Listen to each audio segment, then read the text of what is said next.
Hello. तो कैसे हो सारे। तो अभी हम स्टार्ट कर रहे थे अपना बिजनेस एनवायरनमेंट का फोर्थ चैप्टर। 1 2 3 हमने कर लिया। ठीक है। सॉरी 1 2 अभी करना था, 3 हमने कर लिया।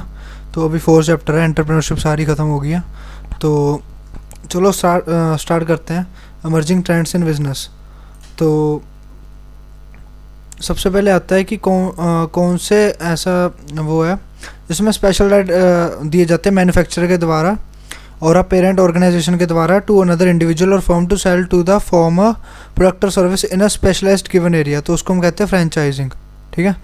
उसके बाद when a firm allows another firm in a foreign market to use its technical know how, उसको भी क्या हम कहते हैं फ्रेंचाइजिंग। फ्रेंचाइजिंग क्या है? Purchase all parts of the company allowing another party to use products और service under owner's name, joining two or more companies, a company acquiring another company at its will. तो ये है second वाला। ठीक है। उसके बाद providing permission to use technical know how by parent organisation to another individual is known as franchising. जिसके द्वारा दी जाती है वो है फ्रेंचाइजर और जिसको दी जाती है वो है फ्रेंचाइजी। ओके। तो आगे आता है हमारा विच of the following statement is not correct, जो कि गलत है। ठीक है। तो इनमें से कौन सी स्टेटमेंट गलत है? Franchising is the practice of using another form successful business model, ये भी सही है। Business relationship between organization where a franchisor who is the owner of brand name, product or system of a business permits a franchisee to use its brand, product or business process for a fee, ये भी सही है। Franchisor provides training and continuous assistance to the franchisee, ये भी सही है। Franchisor shares all business and trade secrets with the franchisee, ये थोड़ा सा गलत है तो इसको टिक करेंगे। आगे सैलेंट फीचर्स क्या है फ्रेंचाइजिंग के? ठीक है। कि वो ट्रेडमार्क देती है अंडर द लाइसेंस, ये भी है। The franchising agreement do not requires the franchisee to allow do not require the franchisee to follow franchiser policy regarding mode of operation of business as they are free to conduct business in any way they like, ये तो गलत है। Franchiser do not provide training of the personal working, नहीं वो training भी देता है। तो सिर्फ ये वाला सही है, ये वाला सही है। ठीक है। उसके बाद the silent feature of franchising is as under. Franchisee pays to the franchisor a sum of money called lease payment for using his business। वो लीज नहीं देता, वो रॉयल्टी देता है। पहले ही मार्क कर लियो, ये लीज नहीं देता, रॉयल्टी देता है। आगे है the right to use the business know and trademark of the franchiser is for a limited period of time defined in the franchisee agreement, ये सही है। वो किस फॉर्म में पे करता है? रॉयल्टी के फॉर्म में पे करता है और ये कितने पीरियड के लिए होता है? लिमिटेड पीरियड के लिए होता है। उसके बाद 11th आता है इससे क्या बढ़ती है फ्रेंचाइजी की? फ्रेंचाइजिंग से फ्रेंचाइजी की क्या बढ़ती है? उसकी दोनों बढ़ती है, गुडविल भी बढ़ती है, रेपुटेशन भी बढ़ती है। उसके बाद क्या आता है? Which of the following can be details are disadvantage of franchising. Danger होता है फ्रेंचाइजी में स्टार्ट एन आइडेंटिकल बिजनेस, ये भी सही है। ऊपर से the franchisor brand name reputation ख़राब हो जाए अगर फ्रेंचाइजी ज़्यादा अच्छा प्रोडक्ट ना मतलब सेल कर पाए या ज़्यादा उस हिसाब की क्वालिटी ना रख पाए।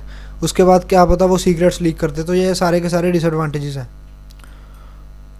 फटाफट फटाफट आ जो बीपीओ क्या होता है? बिजनेस प्रोसेस आउटसोर्सिंग, सी। उसके बाद KPO knowledge process outsourcing, LPO legal process outsourcing. ठीक है। ए 16th कौन है ये 24/7 क्या कहते हैं? कस्टमर की क्वारीज ग्रीवेंसेस हैंडल करते हैं कस्टमर केयर। उसके बाद क्या कहते हैं? बीपीओ अगर बाहर हो तो उसको कहते हैं ऑफशोर आउटसोर्सिंग, ये बी। अगर क्या कहते हैं नेबर कंट्री में हो तो क्या कहते हैं? नियर शोर आउटसोर्सिंग।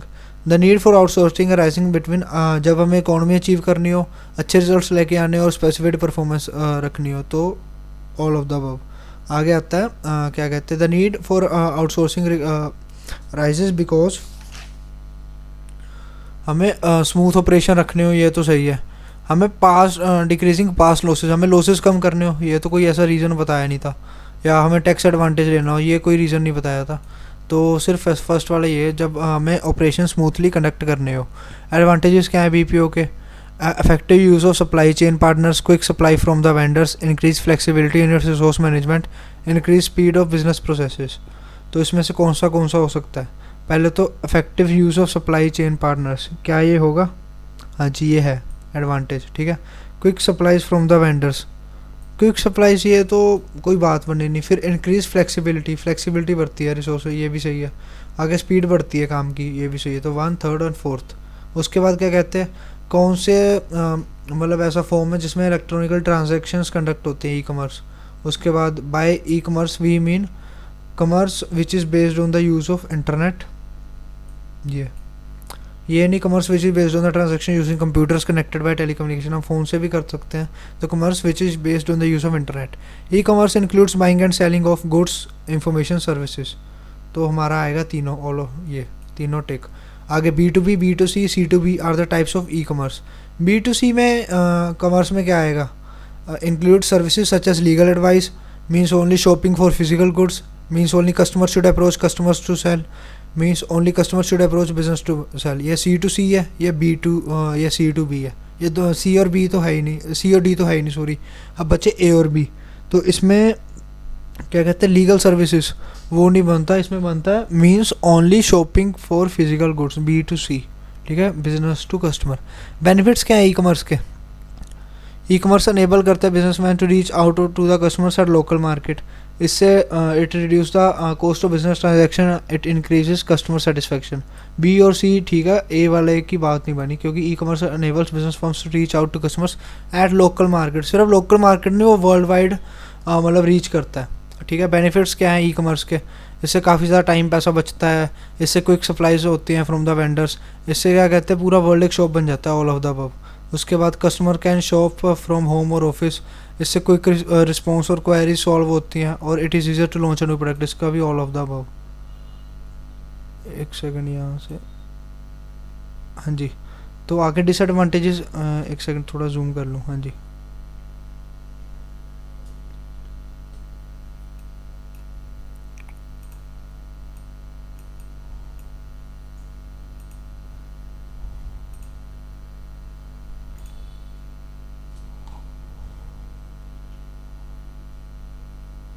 एक सेकंड बस सेट कर लूँ इसको। हाँ, डिसएडवांटेजेस क्या हैं ई कॉमर्स के? तो डिसएडवांटेजेस में पहले आता है लैक ऑफ वार्मथ ऑफ, मतलब इंटरपर्सनल इंटरेक्शन नहीं हो पाता, मतलब जो फेस टू फेस इंटरेक्शन है वो नहीं हो पाता। जहाँ पे पर्सनलाइज सर्विस चाहिए होती है वो हम ई कॉमर्स में उसका यूज़ नहीं कर सकते। सिक्योरिटीज़ कंटिन्यूस, सिक्योरिटी की प्रॉब्लम रहती है, इसलिए ऑल ऑफ द अबव ये डिसएडवांटेज है। आगे डिसएडवांटेज क्या है? इंटरनेट सभी जगह नहीं है, ये भी सही है। क्रेडिट कार्ड पेमेंट में सिक्योरिटी अभी पक्की गारंटी नहीं है, ठीक है।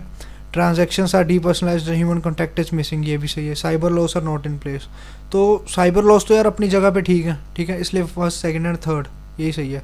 आगे आता है 32, website that combines various polling data, तो उसका आता है पोल एग्रीगेटर।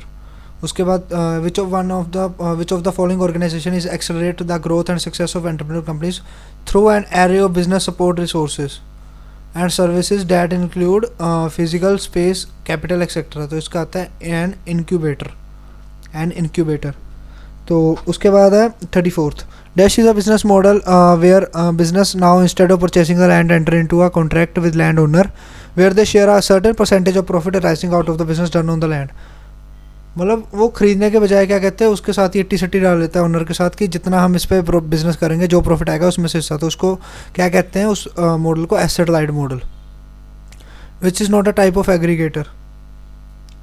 इसमें एक सेकंड, हाँ, वीडियो भी एग्रीगेटर है, सर्च भी एग्रीगेटर है, तो ये नन ऑफ द अबव आएगा। Dash in digital word refers to the computer software or that website which collects or combines homogeneous information from all around online world and present it to the viewer on the visitor। इसको क्या कहते हैं? Aggregator. Best example of service aggregator Uber और ओला taxis, ठीक है। उसके बाद best example of social aggregator, देखो यहाँ पे ना थोड़ा सा मेरे को टेक्स्टमैन पे डाउट है कि यहाँ पे ट्विटर भी था, ठीक है, यहाँ पे ट्विटर भी था, लेकिन उन्होंने सिर्फ ये दिया है ट्वाइन सोशल। डेली ट्यूब भी नहीं, चलो डेली ट्यूब वीडियो एग्रीगेटर में मान लेते हैं, ट्विटर में क्या दिक्कत है, ट्वाइन सोशल दिया हुआ है, ठीक है। तो ये कंसिडर कर लियो, ये देख लियो अपना हिसाब से, बाद में है। उसके बाद which of the following is an example of poll aggregator, ये बहुत electrovote.com, electroprojection.com, ठीक है। वीडियो एग्रीगेटर में कौन सा आएगा? Daily tube. क्लियर? तो बस यही था आपका, ये आपके सोल्यूशंस दिए हुए हैं, ठीक है, ये आपके सोल्यूशन दिए हुए हैं। तो अभी ये चैप्टर भी कंप्लीट हो गया। बस ऐसा ना सोचो कि ये 30-30, 40-40 MCQ ही हैं। आगे जाके जो कंपनी लॉ वगैरह वाले चैप्टर है उसमें काफ़ी ज़्यादा 150 MCQ भी है। और मैं तो कहता हूँ कि एक ना हिसाब से चले, अगर मैं मिक्सअप कर दूँ कि इस वीडियो के साथ ही और वीडियो जोड़ दूँ तो उसका कोई फ़ायदा होगा नहीं। इसलिए अभी इसको मैं इतना ही रहने देता हूँ। मतलब एक सीरियल वाइज चलते हैं तो ज़्यादा सही रहेगा। अभी इसको इतना ही रहने देता हूँ। इसके बाद 5th चैप्टर डालूँगा मैं, अलग से डालूँगा, मतलब साथ में नहीं रिकॉर्ड अभी कर लूँगा, अलग से डालूँगा। तो उससे ना एक सीरियल वाइज मतलब चलते रहेंगे। एक बार जब ये टैक्समैन ख़त्म हो जाए, एक बार ये टैक्समैन ख़त्म हो जाए, उसके बाद सुचित्रा के सारे MCQ, फिर चाहे पहले टैक्समैन का सारा अकाउंट्स तक ख़त्म हो जाए, अकाउंट्स भी बीच में ही होना है।